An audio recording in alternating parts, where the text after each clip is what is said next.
welcome back to my channel. My name is Stacy, and today we are going to be talking about the individual subjects that my 8th grader did in the 2022-2023 school year for his 7th grade year. Now my 7th grader, well, rising 8th grader now, does have a diagnosis of dyslexia and dysgraphia, so we work at his pace. So this year he was paired with my 6th grader, my rising 7th grader, for many of the subjects that they had to do individually. Most of those were language arts. So without further ado, for language arts, my 7th grader completed First Language Lessons Level 4. So this was his grammar curriculum for this year. As you can see, there's still a bookmark in it because we didn't make it completely through the book, but we made it a pretty good way.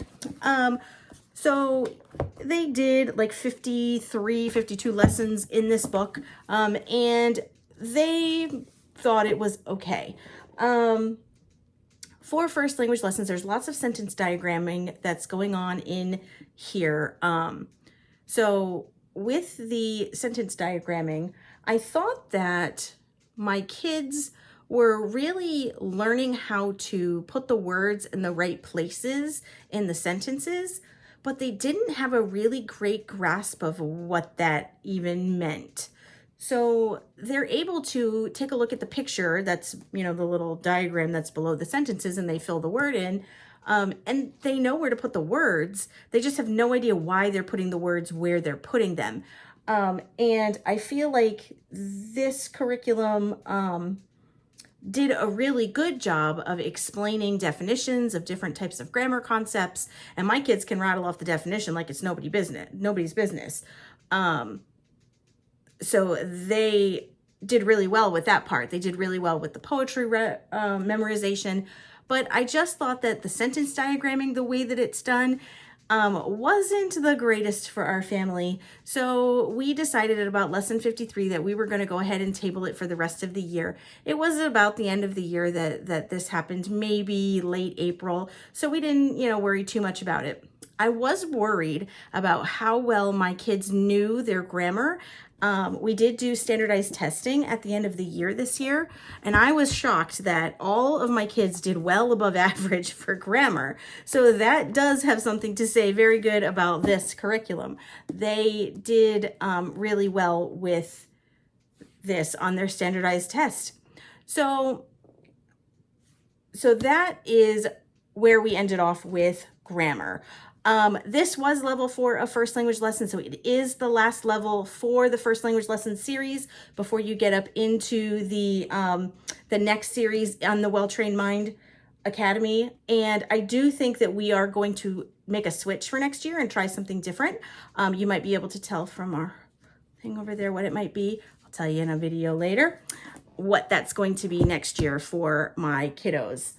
For writing, my kids independently did structure and style. Now, if you've watched my videos from before, I'm going to take this out because it's making a mess. If you watched my videos from before, we did start this when we originally started to homeschool a few years ago. So we had gotten through maybe about 10 lessons or so in this book. And each lesson is a week, so there's about 30 lessons in the structure and style curriculum. However, my kids went to private school last year, and they didn't really remember a lot of it and how to do it. So we just started at the beginning of this again. I started this in the beginning of the school year for all of the kids. We'll talk about how that worked out for my 3rd grader in her video, but my 8th grader did a really good job with this year. I know this is level A, year 1, so this is an elementary curriculum, but he does have dysgraphia, so he worked really hard on this level. So how we approached this was that I let him just write. When he did his KWOs for the structure and style, he did really well with those. And then on his rough draft, that was pretty difficult for him. So I just let him write. We didn't worry about spelling. We didn't worry about, grammar, those sorts of things, I just let him get the words on the paper. And then together we sat and we went through it line by line and we made revisions and edits to make it better. Then he did his final draft. So he did really well. His writing went probably from about 3 or 4 sentences independently to an entire page by the end of the year. So he did a really great job with this curriculum. He doesn't particularly love the videos that go along with the curriculum. He thinks that they're a little bit kiddish, but he is a 7th grader doing an elementary curriculum, so you would expect that that would happen. So he has asked that if we do this in the future that he not have to watch the videos. So I did purchase the trainer curriculum for me to learn how to teach this to them in the future. So I think that is what we will do for writing going forward. As far as his vocabulary and spelling, oh, I forgot to grab spelling. My kids do all about spelling. So he, this year was, let me grab it. When we first started to homeschool, we originally started with All About Spelling in level 1 for him. That was about 3 years ago, I believe. So he had worked his way all the way from level 1 up through level 4. He was probably about midway through level 4 when we finished off that school year before he went to private school. So of course, during private school, he had just lists of words that he had to use for spelling. It didn't work very well for him. He didn't do well in spelling that year. And so when we did the placement test again at the beginning of this year, he tested back at level 2. So what we did is we met him where he was and we just started at level 2 again. So he completed all of level 2 and now he is almost all of the way through level 3. He has a couple of lessons to go in level 3 and then we will start level 4. Now, I did promise him that we wouldn't work on spelling too much over the summer, so we are tabling this for now, and we're going to pick it up at the beginning of the school year next year. So he is going to continue to work through All About Spelling until he completes all of them. So for vocabulary and literature, we did not use a curriculum for them. What we did was we picked some novels, he and I, and we decided that he would read those novels with me to gain reading fluency and to really learn about reading fluently when he reads. He started off the school year probably at about a 5th grade reading level, and his standardized testing, he ended the school year on a 7th grade mid-year reading level, which is fantastic progress. So we are continuing to plug along. So he has really gained in vocabulary. Vocabulary was his greatest growth this year. And we really just did that organically. We didn't use any books or anything like that for him to memorize vocabulary because that's not how he learns. So what we did was when we came across a word in a book that we didn't know, we'd either talk about it, we'd look it up, we'd discuss it, those sorts of things. And that's usually how he learns best. So what we did is we picked some books on his reading level. Right now, he's currently reading The Trumpet of the Swan. So at the beginning of this book, and many of the books that he read through the year, we parallel read. So he would read and I would sit there and we would just kind of read together. We'd read the story. He did all of the reading, but we would read together so that I could make sure that he was reading fluently and we were working on those fluency skills. He's done really well. So what we've done is I've allowed him to finish off this book. He's almost all the way through it now. He's only got a little bit left to finish it independently. Fun fact though, his bookmark that he loves, that he recently got, says, "Books are just word tacos," because that's true. All right. So this is how we've kind of handled literature. He tested in 9th grade for vocabulary, so he is doing excellently with his vocabulary. So that's what we did for language arts this year for him. He will continue to get his own itemized plan for language arts because he needs what works best for him, right? Just like all of our kids do. So we will just continue to meet him where he is and keep growing. That's the name of the game, right? So for math, we switched our math curriculum this year. Previously, we had used CTC Math and we had good results with it, but we wanted something that was a little bit more hands-on for the kids. So we switched over to Math-U-See. So when we switched, we did the placement tests and I went through all of the placement tests for my son because he is a 7th grader. So the difference with math you see than regular curriculum is that it is mastery based. So you must master the skill before you can move on to the next skill.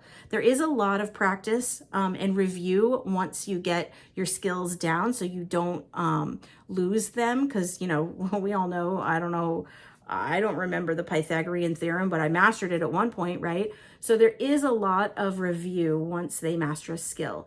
So what we did was we did the placement test, and he tested at multiplication level. And what I noticed was when he was doing his math skills and he was trying to, you know, add them together at the bottom when he was doing multi-digit multiplication or whatever, I'm still getting this, right? So what I did was we bought the AIM program for addition and subtraction, and we did that at the very beginning of the year. And then we moved into the gamma level for him. So he started off with this year doing the AIM program, and then when that was completed, we did the gamma program.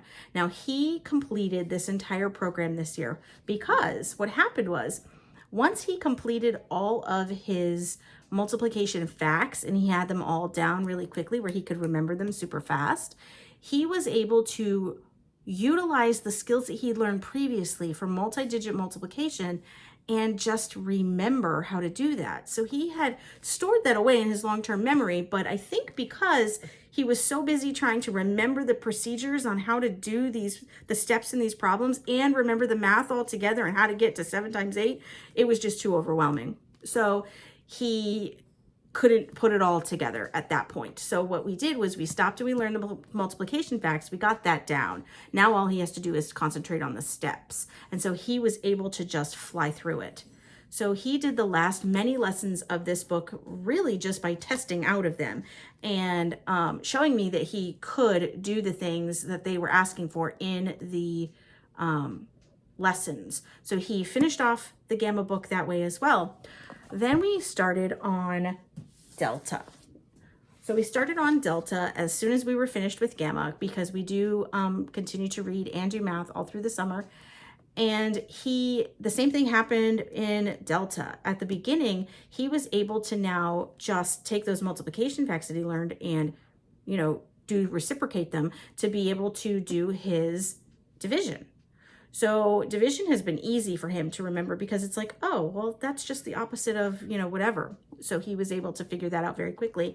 So he has flown through the first several lessons of this book. I think he's on lesson 11 now, if I remember correctly.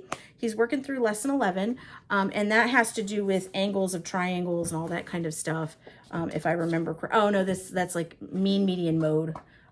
So we're going back through that and making sure that he remembers those things. There's a lot of angles and stuff too in this book as well that's kind of, you know, sprinkled through. So we're going to work on that as well. So hopefully we'll be able to get through this pretty quickly and move on to Epsilon. So we're on lesson 11 already. We've got to go through lesson 30. So I'm really hopeful as far as that's concerned. So that was math for him this past year. We'll just keep plugging on and meeting him where he is. So he did do a class in a co-op setting with a friend of mine and some other children in our area.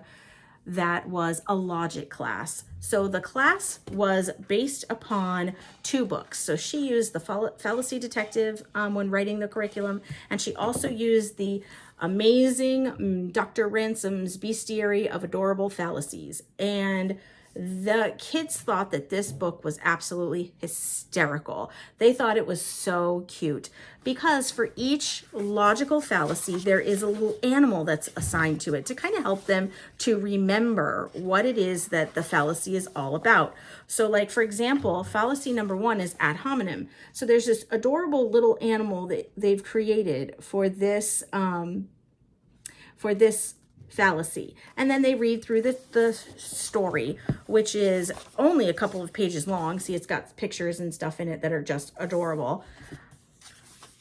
And then there's some exercises at the end. And they really did this in a way that they would talk about these exercises, and then they would also do like court cases and discuss logical fallacies in court cases. And what she did was she would present a court case to them, and they would all take a role. You know, one day you were the judge, the next you were an attorney, you know, as you were going through these different things.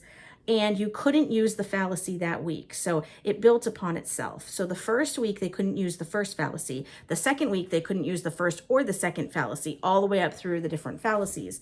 And their ability to debate and to put forth an argument that was sound and logical really grew exponentially as the class went on. It was a fantastic class. She did an amazing job. Thank you so much. So I didn't have to teach that class. I literally dropped them off and picked them up. It was wonderful because my third grader had piano lessons in the meantime while they were there. So I was able to get everyone where they needed to go. But that is pretty much his individual lessons. He did some other classes. He did tennis lessons, and he did Trail Life, which is like a Boy Scout group, those kinds of things that were all independent as well, but no curriculum for them.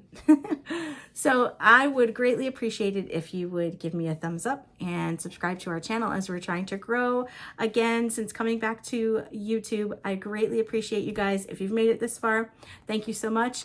And I hope to see you for our 7th graders curriculum coming up in the next video. Talk to you soon. Bye.